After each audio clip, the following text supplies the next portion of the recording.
얘들아 영과 힘이랑 놀자 한자 이야기 14화 아기돼지 삼형제의 3차 시 한자를 그림으로 이야기로 쉽게 알아보는 과정을 한번 해보겠습니다. 날생, 이 날생 글자는 땅 위에, 자, 흙 위에 이렇게 새싹, 땅의 풀이 싹 트는 모양의 상형자로 이 싹이 이렇게 잎사귀가 이쪽으로 여기는 흙이겠죠. 자, 이렇게 있는 모습이 합쳐져서 요 글자가 되었다라고 볼 수 있겠습니다.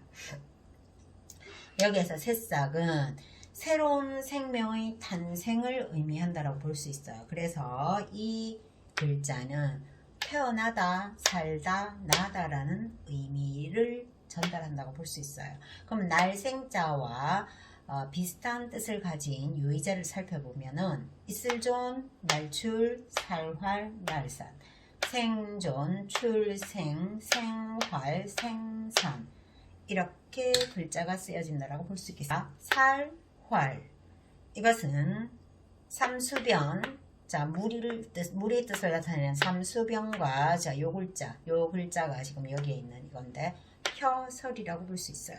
이 혀설을 한번 설명을 해볼게요. 여기에 지금 그림이 이렇게 있는데 지금 뱀의 머리가 이렇게 있죠. 그러면서 뱀의 머리에서 길다란 혀가 이렇게 쭉 나와 있어요. 자, 혀 주위로 뭐가 튀어 있어요? 혀가 날랑거리면서 침방울이 이렇게 있죠. 자, 그 침방울이 있는 모습을 이렇게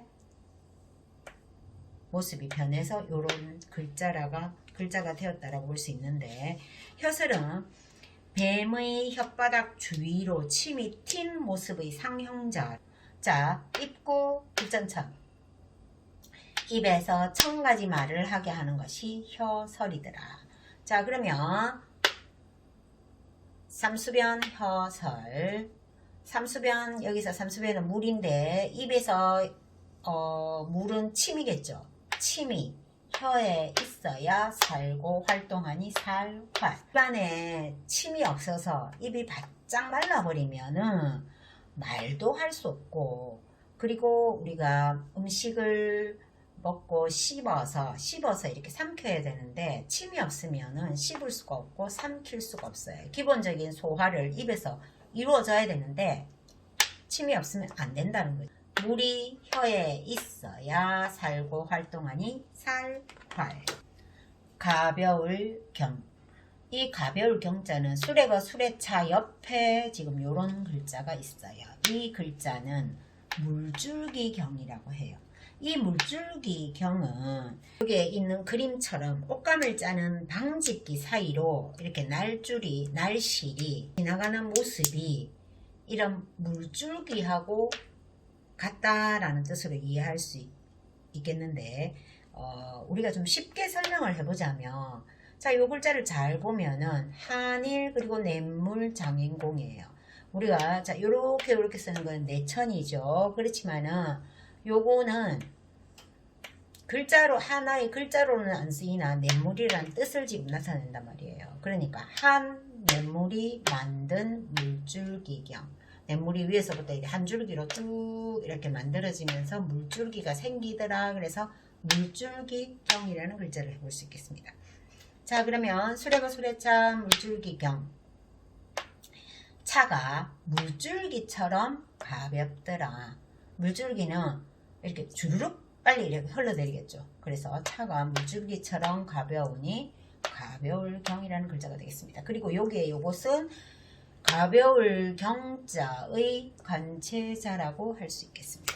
자, 일단은 바꿀력 쉬울리. 바꿀력 쉬울리는 세 가지 방법으로 설명을 할 수 있는데 그림은 이렇게 두 가지로 지금 나타나 있어요.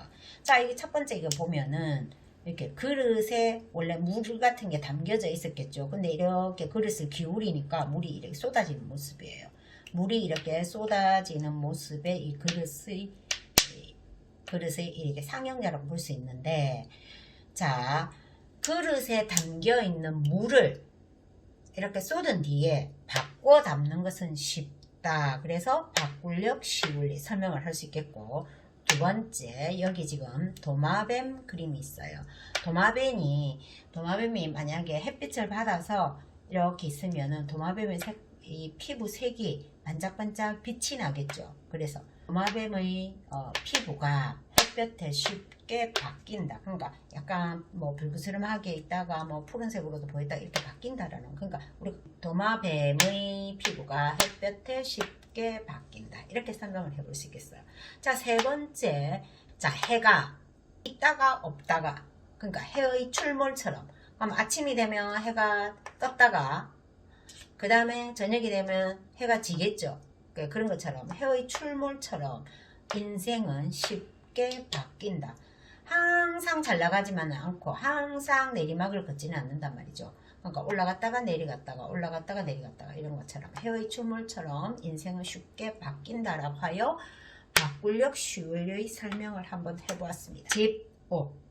이 집옥은 집이나 주거 공간이라는 뜻을 가진 글자로 주범시에 이를 지가 결합한 글자입니다.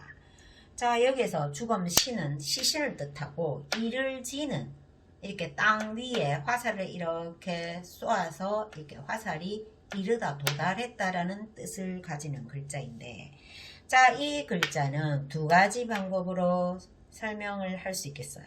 첫 번째, 주검시는, 자, 여기에서 주검시는 뭐 죽은 사람의 시체라고 했지요. 근데 사람이 몸은 죽었으나 영혼은 살아있겠죠. 그러니까 조상의 영혼이 머문다는 뜻으로. 그러니까 무슨 말이냐면은 우리 집안에 옛날 사당 같은 거를 이렇게 한쪽 코너에 이렇게 돌아가신 분의 이름이나 뭐 그분의 직이나 이런 걸 적어가지고 이렇게 두고 이렇게 아침에 일어나면 이렇게 뭐 기도를 드리거나 뭐 이런 안녕을 비는 뭔가를 이렇게 하는 어떤 그런 걸 볼 수 있어요. 그래서 조상의 명패를 모시는 집이더라.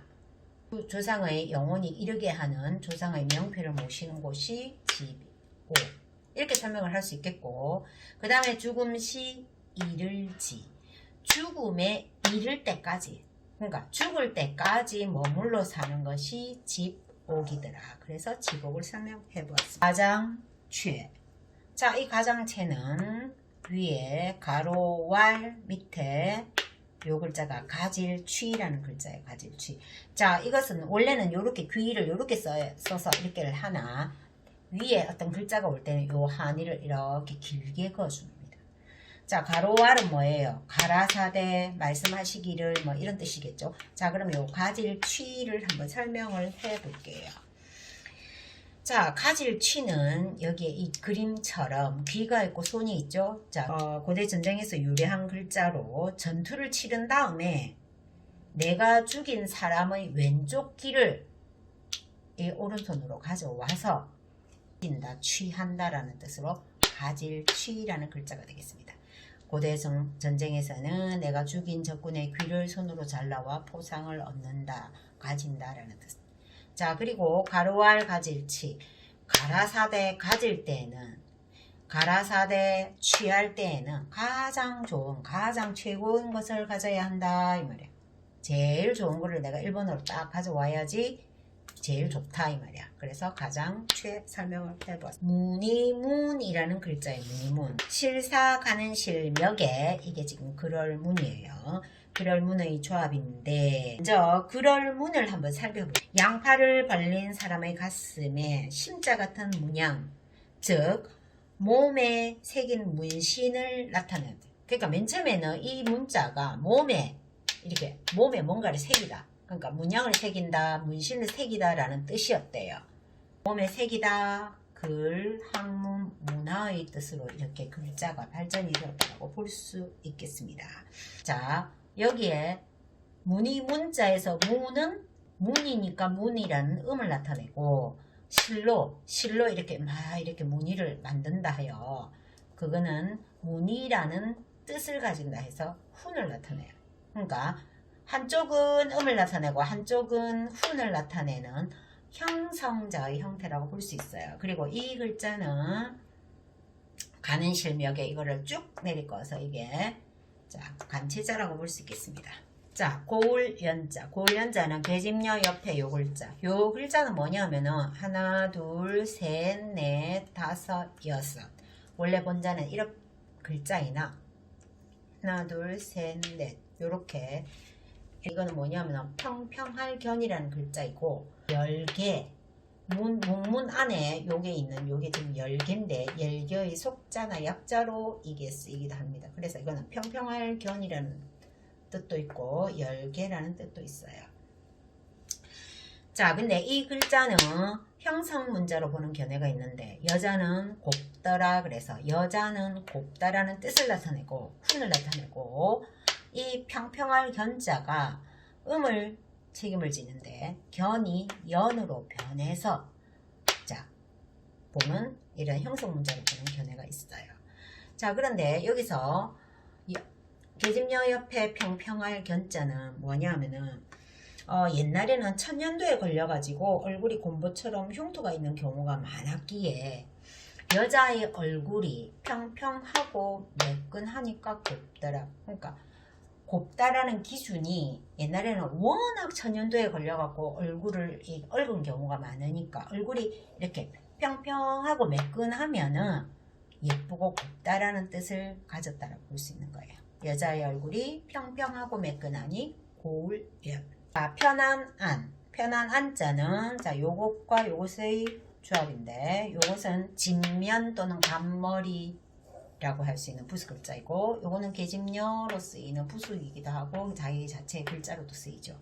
첫 번째 설명으로 아녀자가 사당의 조상신에게 집안의 평안을 기도한다라는 뜻이에요. 그러니까 옛날에는 아침에 여자가 일어나면 몸 매무새를 가다듬은 뒤에 조상신에게 오늘도 우리 가족이 무탈하기를 바랍니다 라고 기도를 했다라 하는 경우가 많았었나 봐요. 그래서 진면 여자, 집안에서 여자가 기도하니까 편안해졌더라. 그래서 편안 이렇게 설명을 할 수도 있겠고, 자 여자가 집안일을 돌보니 가족 모두가 편안하더라.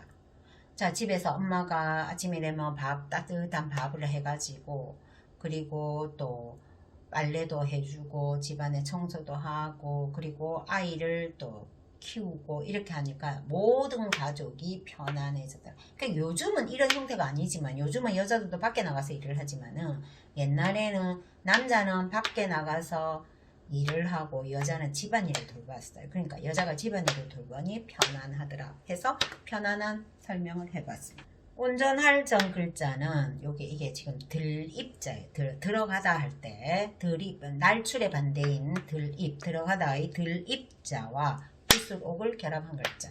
구술옥은 자기 혼자 쓸 때는 이렇게 쓰지만 어떤 글자와 결합해서 쓸 때는 임금왕처럼 쓴다는 거 알죠? 자, 그림을 볼게요. 이렇게 지붕 안에 이렇게 구슬이 이렇게 있어요. 그래서 그 구슬이 이렇게 변해서 요 글자가 됐다고 볼 수 있는데 보통 이 운전할 전자를 사람처럼 이렇게 쓰는 경우가 많이 있어요. 그렇지만은 원 본자는 항시 들입으로 써야 된다라는 것을 알아야겠습니다. 자, 값비싼 옥을 사드릴 때는 흠집 없는 완전한 것을 선택해야 한다. 그럼 지금은 옥이 별로 중요하게 이렇게 취급되어지지 않지만 옛날에는 아주 금과 마찬가지로 옥은 시집을 갈 때나 재산의 증식의 어떤 이런 그걸로 굉장히 귀하게 여겨졌을 거예요. 그래서 값비싼 옥을 사드릴 때는 이렇게 흠집이 있거나 깨어지지 않는 완전한 것을 선택한다. 그래서 온전할 전자의 설명이 되었습니다. 세울건. 자, 이 세울건 같은 경우에는 요 부분의 글자와 요 부분의 글자로 되어 있죠. 자, 요게 뭐냐 하면은 길게 걸을 인 민책받침이라고 해요. 이 부수는. 그러니까 사람이 이렇게 다리를 이렇게 쭉 내밀고 걷는 모습에서 생겨난 길게 걸을 인이고 이 글자는 손에 붓을 들고 있는 모습이에요. 자, 손 붓이 요렇게 있는데 붓솔이 이렇게 있겠죠. 그래서 손이 이렇게 되어서 요 글자가 됐다고 볼 수 있어요. 근데 여기서 중요한 것은 획순이에요. 한자를 쓸 때 대개는 왼쪽에서 오른쪽, 위에서 아래로 쓰는 게 대개 획순인데 이 길게 걸을 인 그러니까 민 책받침과 위에 점이 있는 책받침 같은 경우에는 오른쪽에 있는 글자를 쓰고 요거를 써야 돼요. 그러니까 순서가 어떻게 되냐면은 여기를 이렇게 쓰고 이렇게 쓴다라고 볼 수 있어요. 이건 아주 좀 꼭 반드시 지켜야 하는 획순이라고 볼 수 있어요. 자, 여기에서 이 분율은 붓을 손에 잡고 있는 아까 모양이라고 했죠. 붓을 들고 글을 써서, 그러니까 붓을 들고 글을 써서 어떤 일의 순서나 차례를 정한 뒤에 천천히 걸어가며 행동을 한다. 그러니까 어떤 일을 할 때 후다닥 해치우면 안 되고 붓을 들고, 그러니까 우리가 이렇게 딱 이렇게 머릿속에 이렇게 계획을 잡아가지고 천천히 행동을 해야 어떤 물건이나 나라의 기강을 세울 수 있다라는 뜻을 가집니다. 붓을 들고 천천히 걸어가며 물건이나 나라의 기강을 세운다라는 세건 설명을 해보았습니다. 이 쌓을축, 이 같은 경우에는 뭐 쌓다, 다지다, 짓다라는 뜻을 가진 글자인데 설명을 해보자면, 자, 구성이 대죽, 장인공, 무릎범, 나무목 이렇게 되어 있어요. 그러면 옛날에 집을 지을 때를 생각을 해보면 옛날에 흙벽을 많이 썼는데 흙을 그냥 이렇게 쌓아놓으면 바람이 불거나 비가 오면 무너지겠죠. 그래서 어떻게 했느냐 하면은 대나무를 잘게 이렇게 잘란 다음에 양쪽으로 이렇게 자른 다음에 그 다음에 자, 나무 절구꽁이로 나무 절구꽁이로 무엇을 흙에다가 볏짚을 막 섞어서 이렇게 꼭꼭 나무 절구꽁이로 찧어가지고 그 사이에다가 쌓았어요. 근데 누가 했어요? 장인이 했어요. 근데 무엇을 대부분 쌓았어요? 대부분, 그러니까 무릇 범자는 대부분, 대개는, 보통은 이런 말이에요. 그래서 대나무 사이에 나무 절구꽁이로 누가 장인이 대부분 흙을 채워서 쌓는다라고 해서 쌓을축 설명을 해봤습니다. 대나무 사이에 나무 절구꽁이로 장인이 대부분 흙을 채워 쌓는다. 그런데 이 글자는 나무목이 없어도 쌓을축이에요. 그래서 자, 이 부분은 음을 나타내고 윗부분은 축이라는 음을 나타내고 나무는 나무, 그러니까 여기서 대나무와 같은 이런 나무로 이렇게 쌓는다라는 뜻을 가지는 형성 문자로 보는 견해가 있습니다. 자, 얘들아, 영과 힘이랑 놀자. 한자 이야기 14화 아기돼지 삼형제의 3차 시, 한자를 그림으로 이야기로 쉽게 알아보기를 해보았습니다. 안녕히 계세요.